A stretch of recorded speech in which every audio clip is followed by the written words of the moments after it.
Elastic bookmarks that have a fun little pencil pouch are the perfect sort of scrap buster project if you have just a tiny little bit of fabric left, maybe some elastic, and then you want to make even a last minute gift, maybe for someone who is going back to school or likes to do some journaling, but it's just a bookmark that has a line down the center so you can have a pencil and a pen.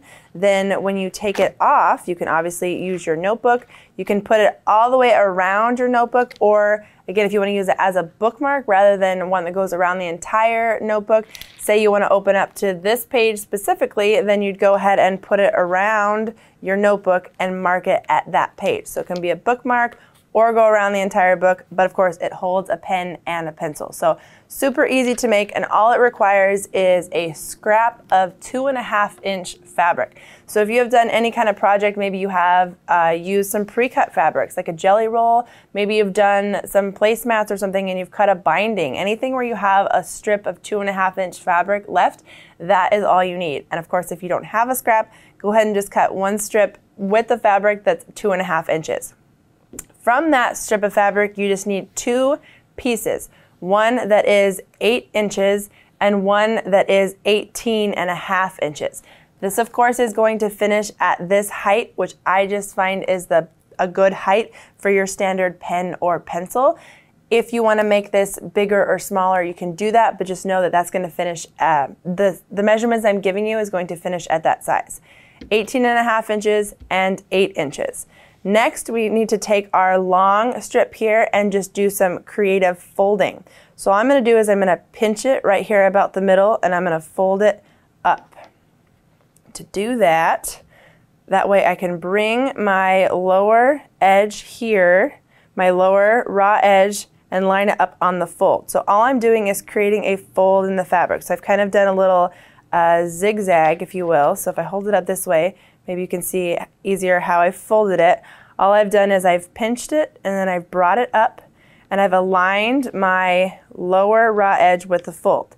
Now here's where you can do a little bit of adjusting as to how far up you want your little pencil holder pocket to be. So if this is your pencil, you can bring it in here. You can see maybe that will be a little bit too high. So just go ahead and adjust your folds down. Wherever your lower fold is where you want your lower raw edge to be. And now you can bring in your pencil and see if that's a better height. So put your fold wherever you want it to be. This one here, just for reference, is about 5.25 inches up from the lower edge. Once you have your fold in place, go ahead and either press it with your iron, use your fingers to just finger press so that stays put. And now go ahead and put your 2 pieces together. So here I have my 2 pieces, and I am going to line them up right sides together. And I cut my one strip at 8 inches because I know that is going to be plenty long enough to cover up my piece that I folded. But you will notice that it is slightly longer than my folded piece when I flip this over. And I wanted it to be long enough that it would cover it, but now once I have my folded piece where I want it, go ahead and just trim down that 8-inch piece to whatever size your folded piece is, so you have nice straight edges. Now we are going to bring in our elastic. So of course this is an elastic bookmark. We need a way to secure this to our notebook, and I did that using just some standard elastic. So if I bring in my finished one here, you can see I have it going from the top of my pencil holder bookmark to the bottom, and I have enough to go around my entire notebook. So if you don't know what notebook maybe somebody is going to use this on, if you're giving it as a gift, a good rule of thumb when you're cutting your elastic is to go about 1 inch or 2 longer than your actual piece of fabric is. So you can see here it's about 1 inch longer, but of course that's doubled under, it's folded, so I'd go about 2 inches longer. That's going to give you enough to be able to go hopefully around any notebook that they're going to use, and still give you enough to be able to poke those ends into your actual bookmark and keep it closed. If you actually have the notebook, you can take your elastic, run it down the length of your notebook here, and then give yourself about a 1/2 inch on the top and a 1/2 inch on the bottom so that you can tuck it into your bookmark that you're sewing here. So use your notebook if you have it, otherwise just go 2 inches longer than your fabric. So with this elastic, it is a little over a 1/2 inch. So when I stitch my pieces together, I want to leave an opening that is a little over a 1/2 inch on the top and the bottom so I can stick my elastic into it once I have it stitched. So what I'm going to do is I'm going to start just a little ways in from my corner, come to the corner, stitch down, go over just a few stitches. I'm going to stop, leave an opening, and then do the same thing on the other side. I'm going to go ahead and stitch this using a 1/4 inch seam allowance. You can use a larger seam allowance if you want, but I find on a small project like this, I'm just going to end up trimming that seam allowance away anyway, so I might as well just stitch it smaller to start with. At the corners, you're going to go ahead and pivot, stitch down the long side. Go ahead and remove your pins as you get to them. At the next corner, stop with your needle down, pivot, whoops, put my needle down, raise my presser foot up so I can pivot around. And I want to go just a couple stitches. So I'm going to go 2 or 3 stitches. I'm going to go ahead and raise my needle up, raise my presser foot, and just move over. So rather than having to clip those threads and start a whole new line of stitching, I'm just going to move a little bit, then continue on to my next side, end with that needle down, pivot, and do the next side.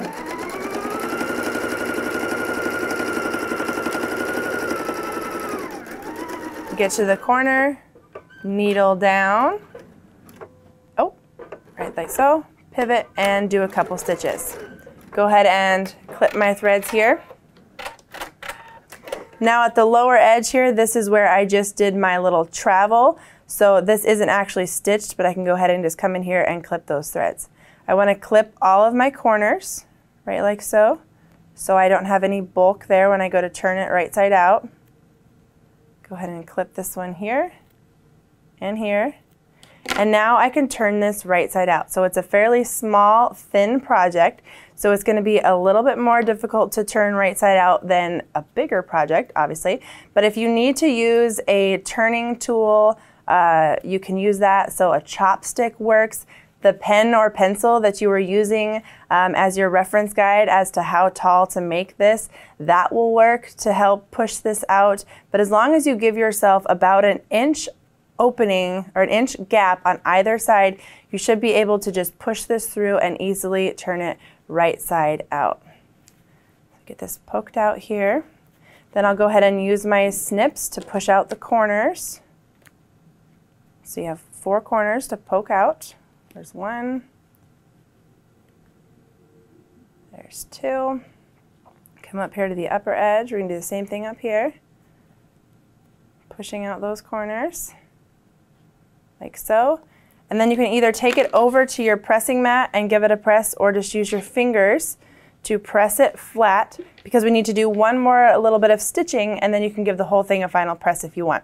So obviously we need to add in our elastic. So I haven't cut my elastic yet, so I'm going to go ahead and cut my elastic, again about 2 inches longer than my piece of fabric ended up being. So I'll go ahead and clip that there. And now all you need to do is fold under the turning opening, so we're at 1/4 inch. Go ahead and fold that in towards the wrong side. Insert your elastic into that turning opening. Center your elastic. Push it in by about 1/4 to 1/2 inch. Go ahead and put a pin in. And then we're going to stitch right across that elastic. So you're essentially top stitching because you want to secure that turning opening closed. So we're stitching about 1/8 inch away from the edge. And I want to go ahead and stitch along the entire length of the bottom. I'm going to stitch forward And then I'm actually going to go ahead and stitch backwards along the entire length as well. So if you don't think you can stitch backwards along that same line of stitching and have it line up, then rather than stitching forwards one and then backward one, you can go ahead and just take it off your machine and stitch just 2 lines of stitching. But 2 lines of stitching is going to make it nice and secure, so when you are actually pulling on this elastic to put it around your notebook, it's not going to pull out. Do the same thing on the upper edge. So you're going to go ahead and fold under that 1/4 inch. Bring your elastic around, make sure that it's not twisted at all. You want to make sure it's laying flat. Bring it up and around, insert it into that turning opening, again by about 1/4 to 1/2 of an inch.